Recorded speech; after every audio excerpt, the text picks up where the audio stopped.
Hi, this is Peter Schweizer, and welcome to the Drilldown, where we relentlessly expose cronyism, corruption, and the abuse of power in Washington, D.C.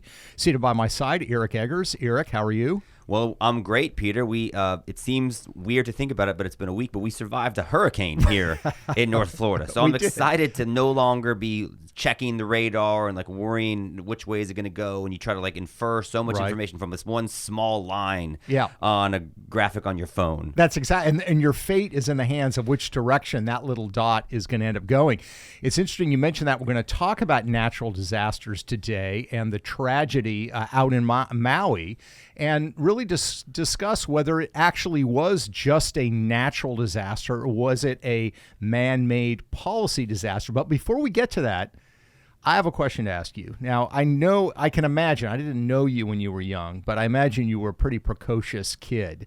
What was the best excuse you ever used when you failed to do something either for your parents or you failed to turn your homework? What was the best excuse you ever came up with? Yeah, I hate that how quickly the answer to this came to my mind when you asked me. I remember one time I didn't do a science fair project. Okay. Or I did it totally haphazardly last minute. Right. And then I was sort of held to account for that. And I was like, well, do you know how just challenging it is to deal with this divorce? Use that on the teacher? Oh, no, my parents. Your parents. Well, if you guys hadn't gotten divorced, then wouldn't be having all these challenges. So how can I be possibly expected to get my science fair project done, given the fact that you've ruined my childhood? Did it work? I think it did, yeah. It's also, by the way, for anybody whose parents are divorced, you can use it it's a great tip when grandparents want to tell you how to parent your kids now. You can be like, well, at least I didn't do that. Yeah. So it's got a nice bar for you to exceed. Well, the excuse that's being used today for so many natural disasters, most recently the absolute tragedy in Maui, we still don't know how many people died. I mean, it could surpass 1,000. It could be more than that. Enormously tragic incident. But the excuse that the policy leaders are using now, from President Biden to the governor of Hawaii and others, is that, well, it's climate change. What are we going to do? And it's not just the fires in Hawaii. As we're about to hear, anything now that becomes an unpleasant meteorological event is climate change. The hurricane that we just dealt with in Florida was immediately, as you're going to hear Joe Biden. I mean, listen how seamlessly now we talk about natural disasters and climate change. I let each governor I spoke with know if there's anything the states need right now, I'm ready to mobilize that support of what they need. I don't think anybody can deny the impact of the climate crisis anymore. How much responsibility do you think the power company bears here for the fire? I don't want to jump to conclusions just because I don't think it's fair for me to do that, but we will hold everyone accountable 100%, and we'll be very transparent about it. We'll release all the reports. I think that at the end of the day, we all have to acknowledge that this is a global problem. It was a very, very hot, dry, terrible storm. We are dealing with global warming here. These communities now are suddenly in the path of hurricanes where they have not been before. Is there anything that can be done to protect them going forward?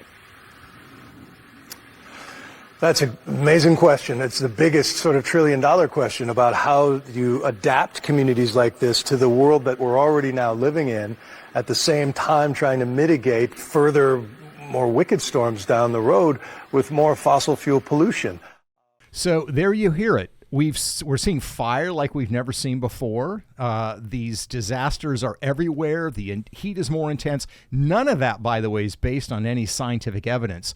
My contention is, Eric, that this is basically the dog ate my homework excuse that our policy leaders are using, not just in the face of natural disasters, but natural disasters that are being made worse by government corruption, cronyism, and terrible, terrible policy. The blood is really on their hands. Well, remember what happened after Hurricane Katrina, which was this all-encompassing, New Orleans is devastated, and we're holding fundraisers on national television to help raise money. And that's when we found out for the first time that George Bush hates black people. Right. Because of what Kanye West says. Right. And that became this big thing because FEMA failed to mobilize. It was blamed, hey, New Orleans had lots of issues with their levees and everything else, but somehow it became George Bush's fault and FEMA's fault.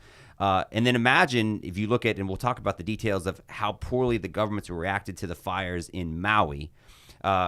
Yet you don't hear anywhere near that level of outrage. No one accuses Joe Biden of hating Islanders or anything else. But it is significant, and I do think it's impossible to separate the discussion of the natural disasters with climate change, specifically the Maui fire. Consider this, that the fires in Maui happened on August 8th. That's literally almost 1 year to the day after they passed this Inflation Reduction Act, which had very little to do with inflation, and actually quite a bit to do with climate change spending and green energy, because that was passed on August the 16th of last year. So literally almost a year to the date. And why it matters is there's a lot of evidence to suggest that the incentives that were contained in that bill went to things that actually, because they went away from things that would have mitigated the fires, I think there's a decent argument to make that they did contribute to making the disaster in Maui worse. I think that's exactly right. We're going to go into the details and unpack that.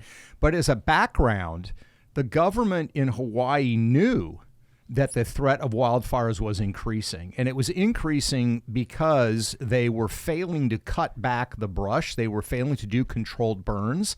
This is a common theme we're going to see later on as it relates to the California wildfires and those in Canada. But basic mitigation efforts that Native peoples used hundreds of years ago that we used to use, but have been pulled back in part because of this obsessive focus on climate change.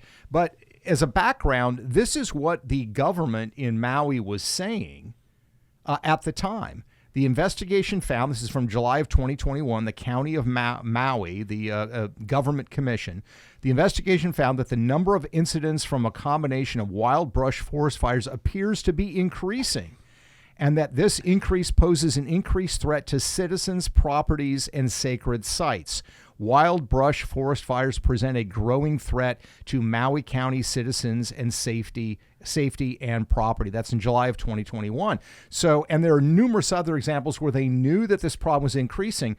But Eric, where were they actually spending their money? Where was the utility? Were they spending their money on mitigating and dealing with the threat of forest fires, or were they spending it on something else? They were not spending it, as it turns out, on mitigating forest fires. Yeah. And the tribal thing that you mentioned is, I hadn't considered it related to Hawaii. I mean, literally Hawaii's culture is based on their tribal heritage. Correct. Right? I mean, that's other than the flowery shirts, but I mean, the culture, you don't want to be a haole. White people are seen as sort of outsiders because their culture and tradition are so important to Hawaii. And yes, that is a tradition in California and Hawaii that culturally they knew that you need to burn to keep the risk of actual fire away. Controlled burn, tribal burn, cultural burns, different phrases that are used. But no, instead, Hawaiian Electric, this municipality, the municipal electric company, spent from 2019 to 2022 $245,000 on wildfire preparedness and prevention over 3 years, despite the fact, as you noted, that's less than $100,000 a year. Less than $100,000 a year. So what were they spending money on instead? In the summer of 2020, Hawaiian Electric, so $245,000 for 3 years for fires. Yeah. In 2020, they announced 29 new clean energy projects valued at $3.5 to $4 billion. So literally an entirely different economy of scale. And when we're talking about clean energy, we're talking about things like they want to have a zero emissions grid. They want to have electric buses. They want to have electric charging stations, those types of things, which are the things that should be pointed out that win you awards at utility conferences. And praise. Burning woods does not. Yeah. There's no White House press conference that says, hey, the Hawaiians, the Californians, and others successfully initiated controlled burns. And why we mentioned the Inflation Reduction Act, which was passed again a year before the fires, is that also provided $1 billion in grants or rebates for zero-emission heavy-duty vehicles. So the point is the incentives that the Biden administration, the Biden EPA put in place weren't for doing things that would have actually saved lives here. It would instead be in place for doing things that will, I think, mitigate the threat of climate change. Exactly. So you had this obsession with this, I would argue, abstract threat of climate change. It's going to raise the temperature on the planet, by a couple of degrees. But you have this very real threat of fires that you see every year. When the dry season comes anywhere on the planet, you see a problem of fires. But the real threat, they're spending less than $100,000 a year on this abstract threat that we're going to increase the temperature of the planet by 2 degrees over the next 30 years. They're spending literally billions of dollars on, because that's what they're incentivized to do. And oh, by the way, we talk about the actual death toll of California, and of wildfires in general. It's not just the people that die in the fire, although that's significant and tragic, and hundreds of lives are lost. In California, it feels like there's wildfires in California every year, but in 2020, big wildfires killed more than 30 people directly. But a Stanford study concluded that actually thousands more died from smoke exposure. So you've got wildfires literally killing thousands of people yet, right? And again, so it's not just Hawaiian Electric who's spending $100,000 a year on this as opposed to billions on these clean energy projects. In June of 2023, right, so 2 months before the fire, there was the Government Accountability Office study which looked into what these federal agencies are doing, and they found that the EPA, the Environmental Protection Agency, you would think mitigating fire might be something in their task, but they found that their efforts to help communities prepare for and respond to wildfire smoke have been ad hoc. No program or staff solely dedicated to the work. They've also been lacking in coordinating prescribed burn strategies. And so the EPA says, or the GAO said, EPA needs to do a much better job, be more proactive, specifically by focusing on prescribed burns, which helps clear the land of the fuel, which actually leads to the wildfire. So everyone says this is a big problem. You're doing a bad job of it. Yeah. And it's another example of mission creep. We've talked about this before when the pandemic hit. That the Centers for Disease Control was obsessed with all these other issues like helmet safety, playground equipment, rather than focusing on actually preventing diseases and handling diseases, which is what is supposed to be the focus. You see the same thing happening here. Now, so it's a problem of where they deploy their resources, lack of interest in the stuff they should be doing, focused on the abstract climate change. But you also have the problem of just raw incompetence and the fact that you have cronyism at work in Hawaii. The first thing that struck me was apparently it took government authorities 5 hours before they authorized the release of water, which is kind of important, in fighting fires. To fight the fire. It took them 5 hours as the forest is burning. And yet they didn't notice it. That's certainly going to be investigated and looked at. But you also looked at the actual oversight, the Public Utilities Commission, which is supposed to be regulating and making sure that the utility is doing its job, taking care of safety and other issues. What did you find when you looked at this commission? Well, Lee Fang has done a lot of really good reporting on this, and he's got a very lengthy breakdown with all the individual deals and the money that people are making that they're either making off the utility company or they used to make from the utility company. But here's the bottom line you need to know. The entity that regulates Hawaiian Electric, right, is called the Hawaii Public Utilities Commission. And literally every single member of the Hawaii Public Utilities Commission has financial or previous professional ties to Hawaiian Electric. Yeah. That's insane. Yeah. And I think it speaks to the larger point of, from an incentive structure standpoint, no one makes money off of burning these controlled burns. Right. But lots and lots of people make money off of the green energy stuff and the climate change conversion projects. Like everyone is connected to at the Biden administration. I mean, they have all these energy czars, and we've done a lot of reporting previously on the financial ties that those people have to the industries that are getting the government money to promote these projects. Nobody makes money off of burning the controlled burn stuff. Right. You wonder why are we not focusing more on the thing that actually saves lives? Because nobody makes money off of it. Yeah, there's no consultants wearing very expensive suits that are saying, hey, we will advise you on how to do this controlled burn, because everybody knows how to do it. They know it's effective. They know it's important. And you're right, the flow of money is key here. And this is a classic example of what they call regulatory capture. We've talked about it before. And what I think people on the political left never appreciate and never want to confront is the simple fact that, we're going to set up this government body that's going to oversight business, offer oversight for business and make sure that we keep those guys in line. And what they don't realize is that, as this case demonstrates, is the industry, in this case the utility, and the government body oversight, they're colluding together. They're working together. It's regulatory capture. And this notion that government is somehow going to, hold at bay the terrible forces of the private sector, it's the opposite. They work together. They incentivize the worst behaviors. And this is just another example of that. It's so funny. I remember when the economy crashed in 2008, and there was this press conference. We've been have this big push for green energy stuff. And I remember at one point, like Arnold Schwarzenegger, John McCain, and maybe Rudy Giuliani, but these three Republicans held a press conference. They're trying to say, hey, we got to take climate change seriously. We're going to take investing in green technology seriously. And I remember thinking, the economy is literally crating right now. If you could solve the economy by lighting styrofoam on fire, you would do it, right? So it's kind of one of those things where we care about climate change until we have bigger problems.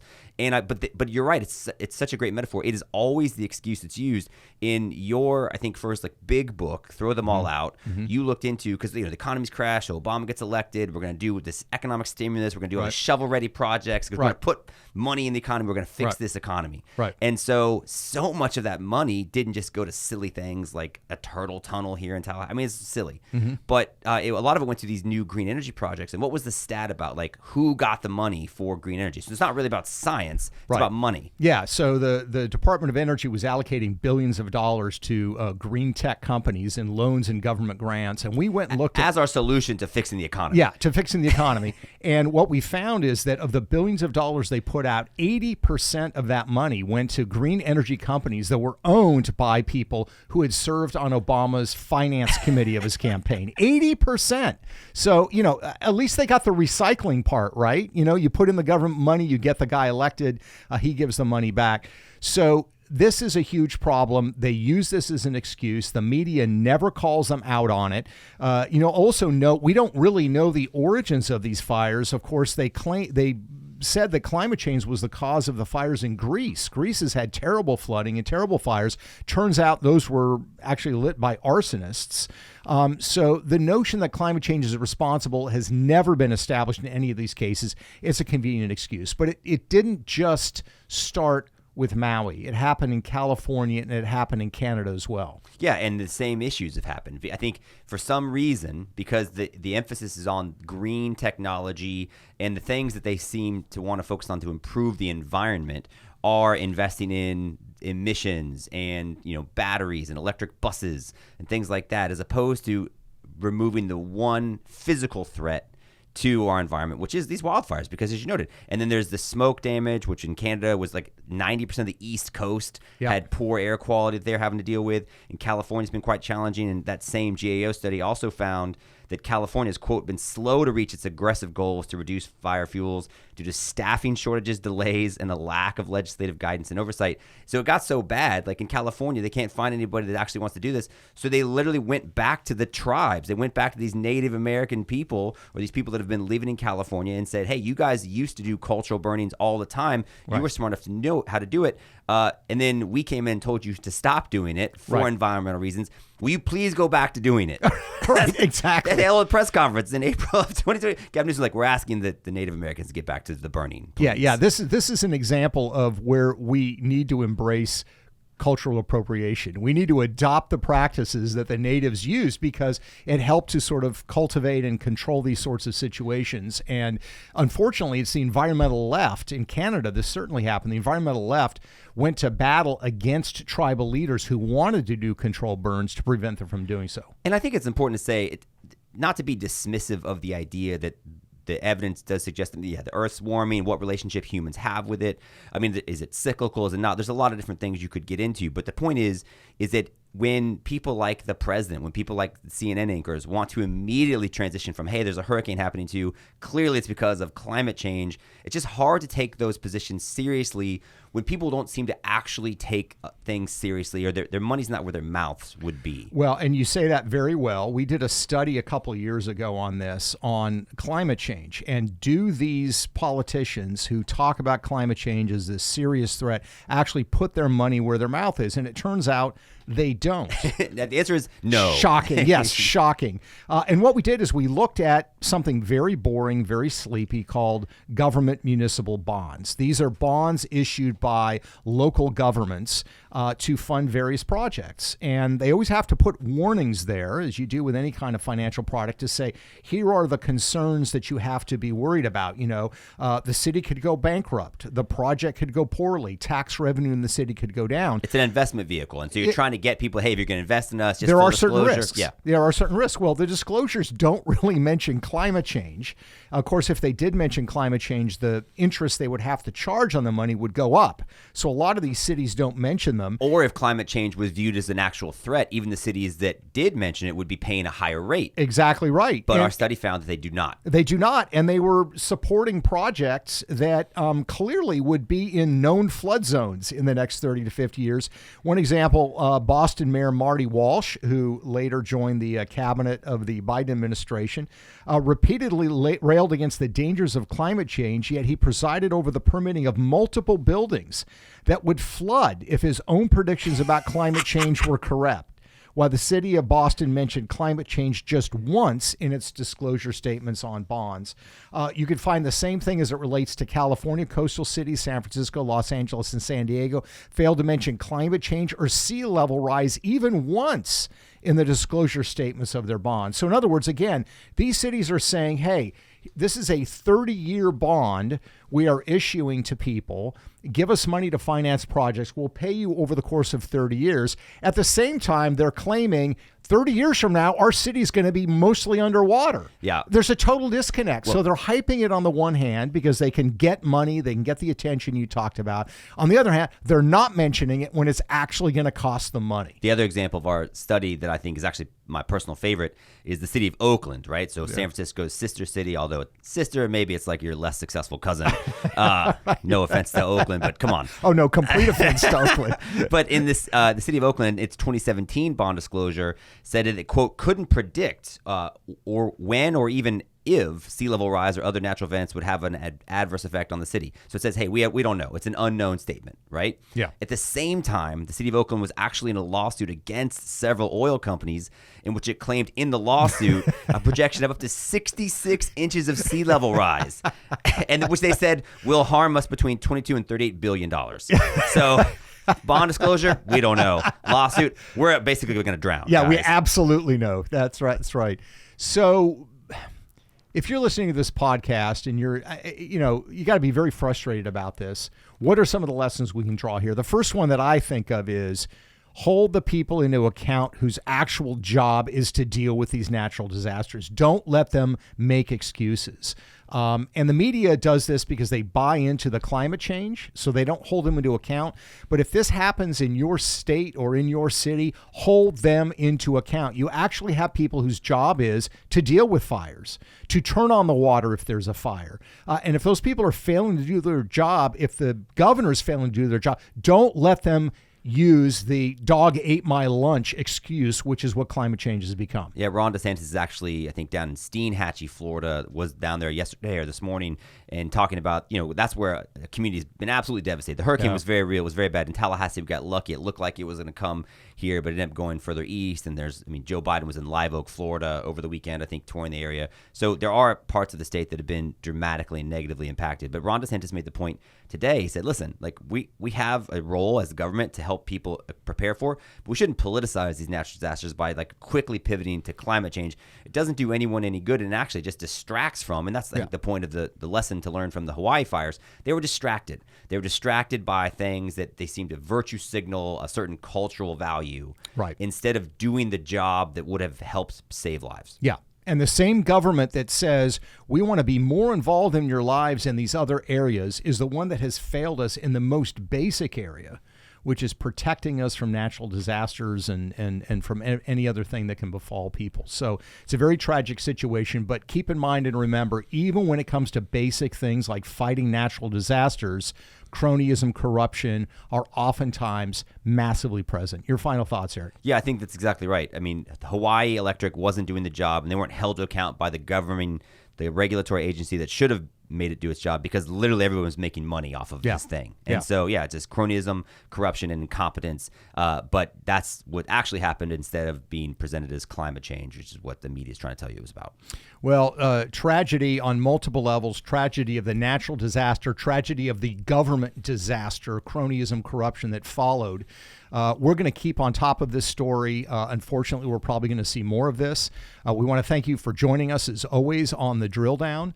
You can find information about the podcast at thedrilldown.com, and you can find the podcast wherever podcasts are located. Thanks again.